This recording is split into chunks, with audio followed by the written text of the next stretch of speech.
How's it going, everybody out there in pre-co world? In this video I'm going to be talking about section 7.3 and is dealing with hyperbolas.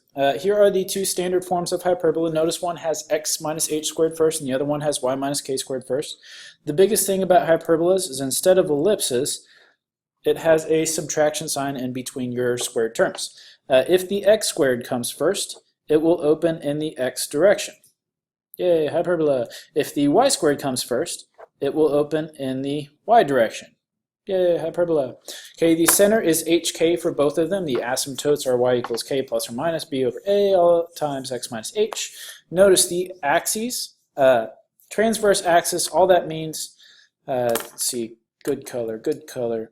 Transverse axis would be this or this, so it's just the distance between your two vertices.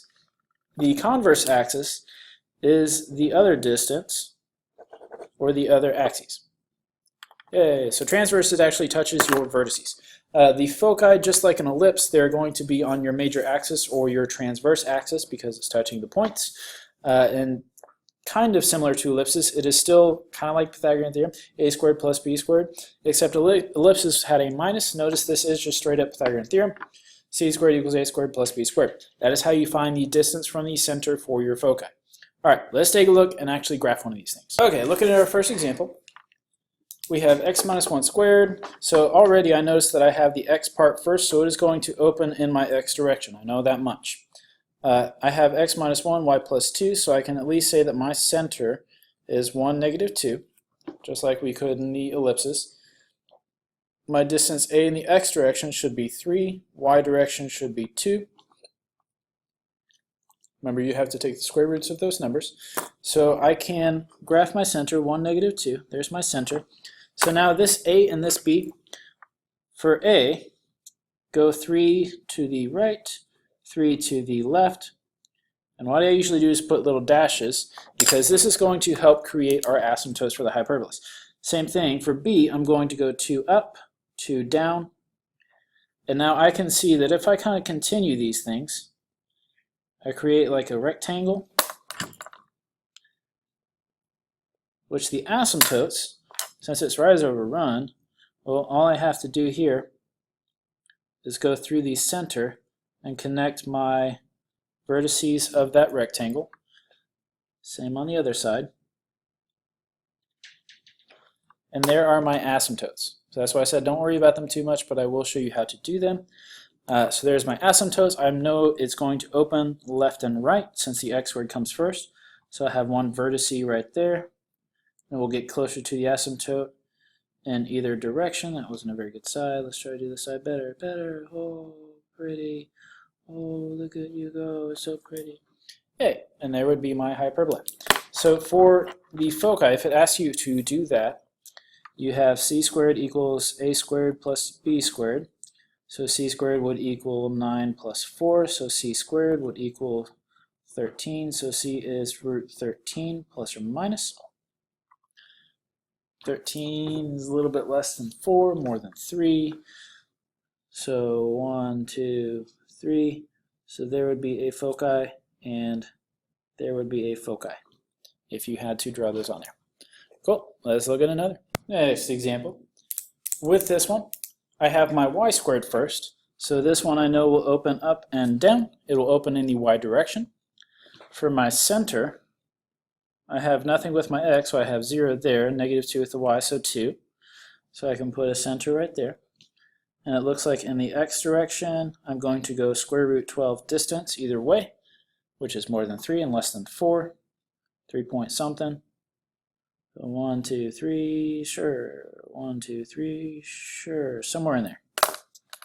Okay, and in the y direction, I'm going to go 4 units either way. So 1, 2, 3, 4. And 1, 2, 3, 4. 1, 2, 3, 4. Yeah, that was right. Okay, and draw your rectangle.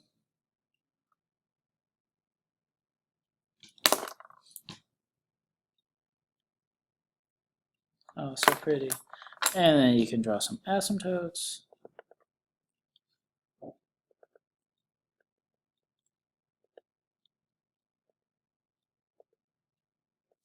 And you know it's going to open up.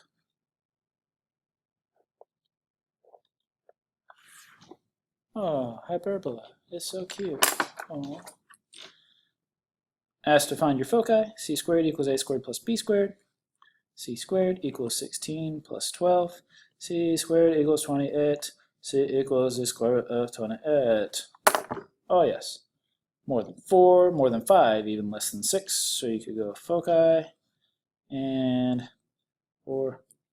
Oh no. Foci. Oh yeah. Beautiful. I'm walking you guys through one of these real quick. It's asking us to write it in standard form, so I know just like we did in the ellipse, I'm going to have to complete the square. Notice since I have minus 4y squared, I'm going to go ahead and put that second since it has to be something minus something. So if I rewrite this, I would have x squared minus 6x minus 4y squared minus 8y equals 27. Now since I know I can't have anything in front of my y squared term, my x squared term is okay. So I can just rewrite this x squared minus 6x plus something. Factor out a negative 4, and I have y squared plus 2y plus something equals 27 plus something plus something. Yay, so pretty. Thank you. Divide negative 6 and 2, it's negative 3. Square it is 9, so add 9 to both sides. For the 1 in here, half of 2 is 1. Well, 1 squared is 1, but don't forget it's being multiplied by this negative 4, so you need to add negative 4 to that side. Yay. And then it's just a matter of factoring and rewriting. So we have x minus 3 squared minus 4 times y plus 1 squared equals 27 plus 9, 36, 32. Since it equals 1 in standard form, I need to divide everything by 32 and rewrite it. Yeah, you can see that. 4 divided by 32 is 1/8, so y plus 1 squared divided by 8 equals 1. Chap a day.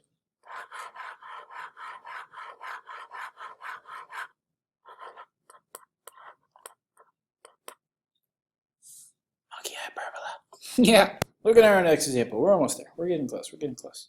So we're given the vertices, we're given the foci, asking us to write the equation of an hyperbola with the given characteristics.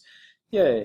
So if I know my vertices, I have one at negative 5, 5, that's a vertice, and I have another at 7, 5, also a vertice. It gives me my foci. It tells me one of them is negative 9, 5, foci, and the other one is at 11, 5, foci. So knowing what I know now, if this is a vertice and that's a foci, then this has to open that direction since I know the foci is in between it. And that must open that direction, which this also tells me that since it's opening in the x direction, my x squared must come first. So now I can use this to help me find the center. So I know the center is right between. Well, from negative 5 to 7, it goes 12 units. So that means this distance right there, that had to be 6 units. Since that is a distance of 6 units, 6 away from 7 should be 1. I know the y value doesn't change. So there is my center, 1, 5. So I can start writing my equation and say x comes first, so x minus 1 squared minus y minus 5 squared equals 1. That's over something, and that is over something. Well, the x has to be over 36 since it went 6 in the x direction. Now I need to figure out the y direction. Well, don't forget our equation for our foci. We have c squared equals a squared plus b squared. Right, and I know that a squared is 36, and I can find c squared because I know the distance of the foci is half of that. So from 11 to 9, well, 1 to 11 really, it went 10 units. So c squared should be 100 equals 36 plus b squared. We'll subtract 36, and b squared is 64. So there is your equation. Happy day. Alrighty, next example. With this one, it tells me my center, awesome. My asymptotes, y equals blah, blah, blah. So notice in your asymptotes, it does rise over run. So this is your distance in your y over your distance in your x, right? So it kind of gives us b and a. Remember, b goes with y, a goes with x. This plus 3 I'm not even too worried about. And it also tells me that it opens vertically. So this tells me that it's going to open up and open down. So that tells me that y comes first. So I know in my equation I would have y minus 3 squared, since that 3 is in my center, over the distance in the y. Well, it went 5, so that's 25, minus 0 in the x, so x squared over the distance in the x, which should be 9 equals 1. Oh, happy day. Alrighty, last example. It says identify the conic. That is just asking for a hyperbola, a circle, an ellipse, or a parabola. Those are your 4 conic sections that you know. So I will tell you, it's very easy. You don't have to put these in standard form. The book will show you a way that you can do it with the, oh gosh, what was it called? Discriminant. You can do that if you want to. You don't have to. I'm going to show you a quick trick. As long as it doesn't have an xy term. So if you have something xy, you cannot use this one I'm about to tell you. So if you see that, you can't do it. You have to do it a different way. You actually have to put it in standard form or do the discriminant. Pre-AP, you guys may be doing that. But with this one, with this first one here, hopefully you notice that there's only one y squared term. If there's only one squared term, then that has to be a parabola. Oh yeah, done.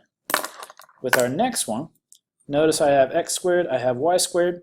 They start with the same number in front of them. That tells me it will be a circle. Again, there's no xy term.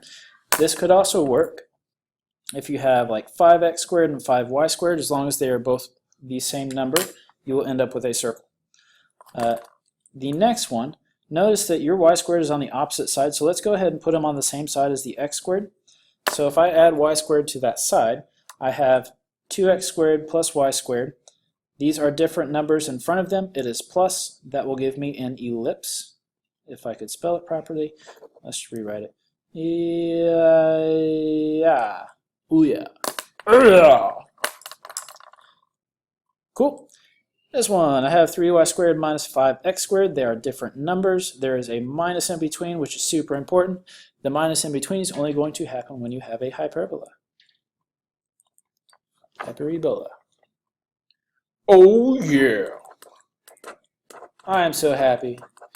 Yes, I'm so close to being done with pre-cal. Oh yeah, monkey, yeah, monkey H, yeah. Hopefully this video helps you guys. I love you guys. I'll see you in class, and then I won't for a very long time. And hopefully you come by and say hi, because I'll miss you dearly. I love you. Oh, my little babies. Bye-bye.